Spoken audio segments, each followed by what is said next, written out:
Hello guys, once again welcome to KV Academy in search of incredibles. This is the new video for channel और इस video में हम बात करने वाले हैं आसाम डायरेक्ट रिक्रूटमेंट 2022 का जो ग्रेड 3 का पेपर हुआ था इन 28 अगस्त मींस यस्टरडे को जो पेपर हुआ था। बोथ शिफ्ट 1 एंड शिफ्ट 2 का हम लोग कंप्लीट कट ऑफ का मार्क्स आज जारी करने वाले हैं आफ्टर द कंप्लीट एनालिसिस।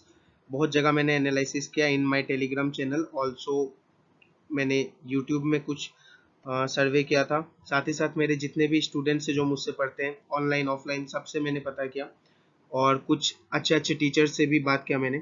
तो सारे जितने भी एनालिसिस करने के बाद पता चला है मुझे मेरे हिसाब से जो कट ऑफ बनना चाहिए वो मैं आपको एग्जैक्ट कट ऑफ बताऊंगा और आपको पूरा डिस्कशन हम लोग करेंगे कि किस तरीके से आप कितना क्वेश्चन अटेम्प्ट करते हैं तो आपका क्लियरेंस हो जाएगा, मतलब आपका सिलेक्शन हो सकता है। तो let us start the video. ये आपका शिफ्ट 1 का जो पेपर था, सबसे पहले हमने मार्क्स डिस्ट्रीब्यूशन का बात किया है जो कि 1.5 मार्क्स था ईच क्वेश्चन के लिए और आपका टोटल 150 मार्क्स बनता था टोटल 100 क्वेश्चंस पे।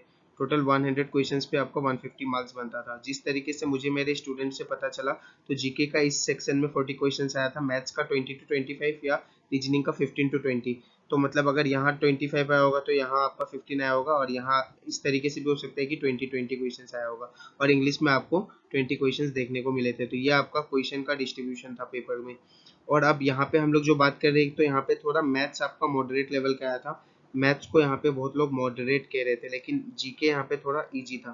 तो इस हिसाब से अगर हम देखें तो पेपर इजी टू मॉडरेट की तरफ जा रहा था। ठीक है, paper was from easy to moderate. तो आपको लास्ट तक समझना है किस किस तरीके से आपको कितने अटेम्प्ट आपने किए होंगे तो आपका सिलेक्शन हो सकता है। तो लास्ट तक वीडियो पे बने रहे।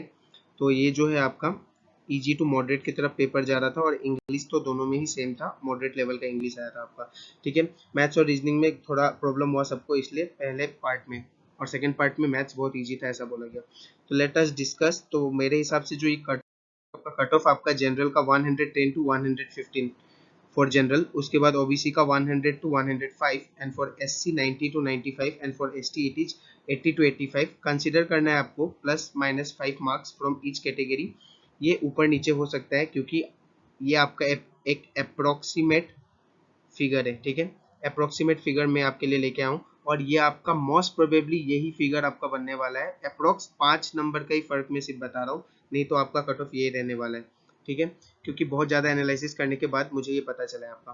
ठीक है, और यहाँ से आपको मैं ये एक चीज़ बता दूँ कि अगर आपने फर्स्ट शिफ्ट में 70 क्वेश्चन अगर डायरेक्टली करेक्ट किए हैं तो यहाँ से कितना मार्क्स हम लोगों का बन जाता है। एक एनालिसिस करते हैं हम इस तरीके से, तो यहाँ से आपका 105 मार्क्स बन जाता है, 105 मार्क्स बन जाता है। तो उसके बाद अगर आपने 30 क्वेश्चंस तुक्का भी मारा होगा तो 30 क्वेश्चंस में आपको बस कम से कम 10 नंबर और लेके आने हैं। अगर आप क्या है जनरल के हैं तो अगर मेरा कट ऑफ के हिसाब से आप चले तो 10 से 15 नंबर और लेके आने हैं। तो 30 में मुश्किल से नहीं भी तो आपका मैं नहीं कह रहा हूँ कि सब सही हो जाएगा लेकिन 7 to 8 क्वेश्चंस तो कम से कम सही होगा। 7 to 8 क्वेश्चंस भी आपका अगर सही होता है तो फिर आप उस रेंज में पहुंच जाएंगे।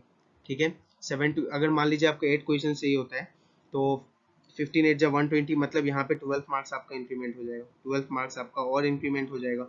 12 मार्क्स इंक्रीमेंट होने का मतलब आपका मार्क्स चला जाएगा 117, जो कि आप जनरल का कट ऑफ पार कर सकते हैं।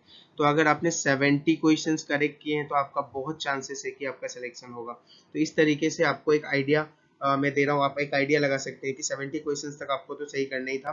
ठीक है, पहले शिफ्ट में अगर आप जनरल के हैं तो अगर आप किसी और कैटेगरी के हैं तो आपका उस हिसाब से आप मिला लीजिए 60 टू 65 क्वेश्चंस आपको करेक्ट करके आने थे।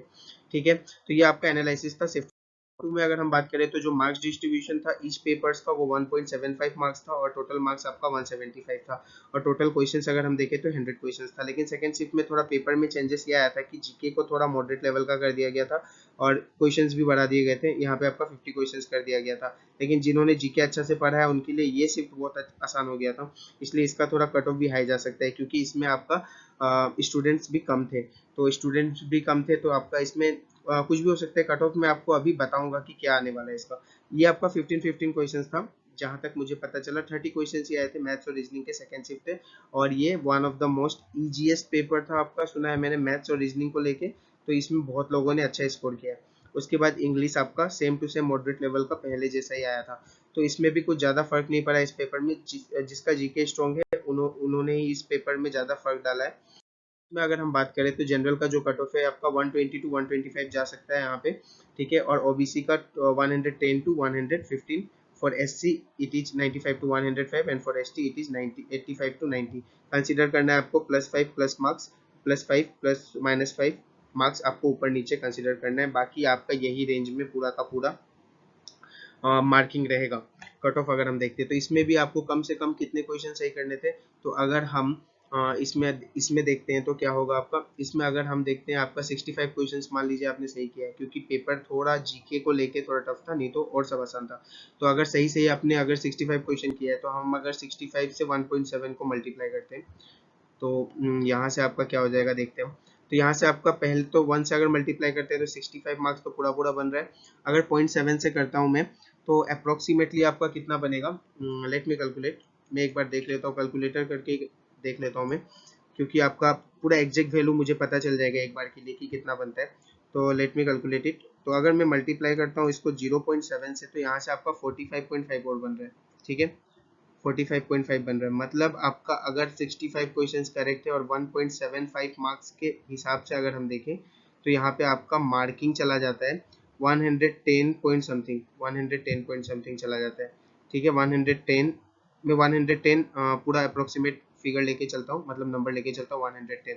और उसके बाद अगर आपने तुक्का भी मारा है 35 क्वेश्चन, ठीक है, 35 क्वेश्चन तुक्का भी मारा है, तो कम से कम अगर आपका इसमें मैं अगर 10 क्वेश्चन बोल रहा हूँ, 10 नहीं तो 7 से 8 भी क्वेश्चन आपका सही होता है। अगर अप्रोक्सीमेट हम लेके चले 7 से 8 भी क्वेश्चन आपका सही होता है, 7 to 8 क्वेश्चंस भी आपका सही होता है, तो आप जोड़ सकते हैं।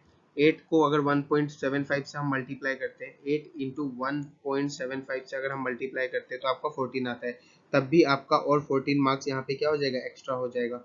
तो 7 to 8 तो आपका सही होगा, जितना भी आपने तुक्का उक्का मारा हो, मतलब मोस्ट प्रोबेबली एक आइडिया से हम लोग तुक्का मारते हैं, तो 7 to 8 आपका क्या हो जाएगा, सही हो सकता है। तो यहाँ से और 14 मार्क्स अगर आपको मिल गए तो फिर आप फिर से आपने मेरा कट ऑफ पार कर लिया, जो कि आपका बनता है 124। तो आपको समझ में आ रहा होगा कि कट ऑफ किस तरीके से आपको पार करने में मदद करेगा। तो आपका करेक्ट अटेम्प्ट आप देख लीजिए, करेक्ट अटेम्प्ट अगर यहाँ 65 है तो आपका इधर चांसेस बहुत ज़्यादा है क्लियर होने का शिफ्ट 2। और अगर आपका पहले शिफ्ट में कम से कम नहीं भी तो आपका 70 क्वेश्चन अगर सही है तो आपका चांसेस बहुत ज़्यादा हो जाता है, ठीक है। मैं ऐसा नहीं कह रहा हूँ कि आपका सारा तुक्का ही सही हो जाएगा, लेकिन चांसेस बहुत ज़्यादा हो जाता है, क्योंकि इस तरीके के एनालिसिस में हम डायरेक्टली पेपर के बारे में तो नहीं बता सकते, लेकिन प्रोबेबिलिटी ऑफ द पेपर बता सकते हैं। तो प्रोबेबिलिटी यही है कि पूरा का पूरा एनालिसिस करने के बाद हमें यही पता चला है कि पहले शिफ्ट में जिसका अटेम्प्ट बहुत ही अच्छा हो, मतलब मैं जनरल के पर्सपेक्टिव से बता रहा हूँ, आप थोड़ा mark question number of questions कम कर सकते हैं शिफ्ट 1 शिफ्ट 2 को लेके। 70 क्वेश्चंस जिनका पूरा करेक्ट है जनरल का और 65 क्वेश्चंस पूरा करेक्ट है, उनका चांसेस और प्रोबेबिलिटी बहुत ज़्यादा हो जाता है। और कट ऑफ तो आपने देख ही लिया, यही आपका बेस्ट कट ऑफ बनने वाला है, ठीक है। और ये आपका वीडियो आपको कैसा लगा आप कमेंट बॉक्स में मुझे बताइए। मैंने पूरा का पूरा एनालिसिस को खोल के रख दिया आपके लिए, ताकि आपको कोई आप भी खुद इसके बारे में पता कर सके कि आपका मार्क्स कितना जा सकता है। और डीएचएस और डीएमई का जो एग्जाम आपका होने वाला था वो आपका दुर्गा पूजा के टाइम में या दुर्गा पूजा से के बाद ही होगा। ये आपका न्यूज आ रहा है, अभी सितंबर को एक डेट था लेकिन वो पोस्टपोन्ड हो चुका, तो अक्टूबर में आपका एग्जाम मोस्ट प्रोबेबली होगा। तो तैयारी आपको नहीं छोड़ना है, बस आपको कुछ करना नहीं है, हर दिन रेगुलर क्लास में बने रहना है, उतने से ही काम हो जाएगा।